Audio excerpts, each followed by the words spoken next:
ನಿಮ್ಮ ಆಸನಕ್ಕೆ. ಅದಕ್ಕೆ ಕೂಲಿ ಕೊಡ್ಬೇಕು ಇಲ್ಲ ನೀವು ಹೇಳಿ. ಯಾವ ರೀತಿ ಕೂಲಿ ಕೊಡ್ತೀರಾ? ಯಾವ ರೀತಿ ಕೂಲಿ ಕೊಡ್ತೀರಾ? ಈಗ ಹಿಂದೆ ಎಂಪಿಗೆ ಎಲ್ಲ ದಳದವ್ರನ್ನ ಗೆಲ್ಸ್ಬಿಟ್ರಿ. ನಿಮ್ಗೇನಾದ್ರು ಅನುಕೂಲ ಆಗಿದ್ಯಾ? ಆ ಎಂಪಿ ಒಬ್ಬ ಈಗ ದೇವೇಗೌಡರು ಮೊಮ್ಮಗನ ನಿಲ್ಲಿಸ್ಬಿಟ್ರಿ. ಈಗ ನಾವೊಂದು ಹೊಸ ಟಗರನ್ನ ನಿಲ್ಲಿಸಿದೀವಿ.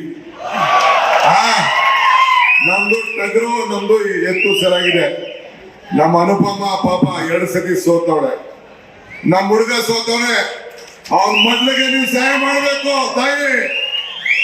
ನನ್ನ ಮತ, ನಿನ್ನ ಮತ ಭಿಕ್ಷಾ, ಈ ಹಾಸನ ಜಿಲ್ಲೆಯ ಮತ ಭಿಕ್ಷಾ ಈ ಮಂಡ್ಲಗೆ ಹಾಕ್ಬೇಕು. ನೀವೆಲ್ಲ ಈ ತಾಯಿ ಮಂಡ್ಲಗೆ, ಈ ಮಂಡ್ಲಗೆ ಹಾಕ್ಬೇಕು ನೀವು. ಈ ತಾಯಿ ಮಂಡ್ಲಗೆ ಕ್ಯಾಂಡಿಡೇಟ್ ಅಲ್ಲ ಇಲ್ಲಿ ಸಿದ್ದರಾಮಯ್ಯನವರು, ಡಿ ಕೆ ಶಿವಕುಮಾರ್, ಮಲ್ಲಿಕಾರ್ಜುನ್ ಖರ್ಗೆ ಅವರು ಇಲ್ಲಿ ಕ್ಯಾಂಡಿಡೇಟ್. ಹೊತ್ತು ಇಲ್ಲಿ ಕ್ಯಾಂಡಿಡೇಟ್ ಅಲ್ಲ. ಇದನ್ನು ತಾವೆಲ್ಲ ಗಮನ ಇಟ್ಕೊಳ್ಬೇಕು. ನನ್ನ ಸೋದರಿ ಬಂಡ್ಲಗೆ ತಾವೆಲ್ಲ ಮತ ಹಾಕ್ಬೇಕು. ಅದನ್ನ ಕೇಳಲಿಕ್ಕೆ ನಿಮ್ ಮುಂದೆ ನಾನು ನಿಂತಿದ್ದೇನೆ. ನಮ್ಮ ನೀರಾವರಿ ಯೋಜನೆ ಇವತ್ತು ಬಿಜೆಪಿ ಅಲ್ಲ ರೇ, ಏನು ಬೇಡ, ಬರಗಾಲ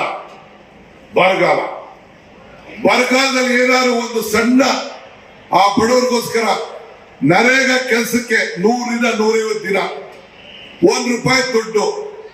ದೇವೇಗೌಡರು ಏನಾರು ಒಂದಿನ ಬರಗಾಲದ ವಿಚಾರ ಮಾತಾಡಿದ್ರೇನ್ರಿ? ಆ ಎಂಪಿ ಏನಾರು ಮಾತಾಡಿದ್ರೇನ್ರಿ?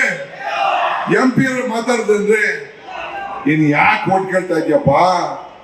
ಯಾಕೆ ಓಟ್ ಕೇಳ್ತಾ ಇದೆಯೇ? ನಿನ್ನ ಸಾಧನೆ ಏನ್ ಹೇಳ್ರಿ ಸ್ವಲ್ಪ ಈ ಜಿಲ್ಲೆ ಜನತೆಗೆ. ನಾನು ವೈಯಕ್ತಿಕವಾಗಿ ನಾನು ಮಾತಾಡೋದು ನಂಗೆ ಇಷ್ಟ ಇಲ್ಲ. ಪಾಪ ಗೌಡ್ರು ನನ್ನ ಮೇಲೆ ಏನೇನೋ ಆರೋಪ ಮಾಡ್ತಾ ಇದ್ದಾರೆ. ಇರ್ಲಿ, ನಾನು ಕೇಳ್ತೀನಿ. ಈಗ ಸುಮ್ಮನೆ ಇಲ್ಲಿ ವೇಸ್ಟ್ ಮಾಡೋದು ಬೇಡ.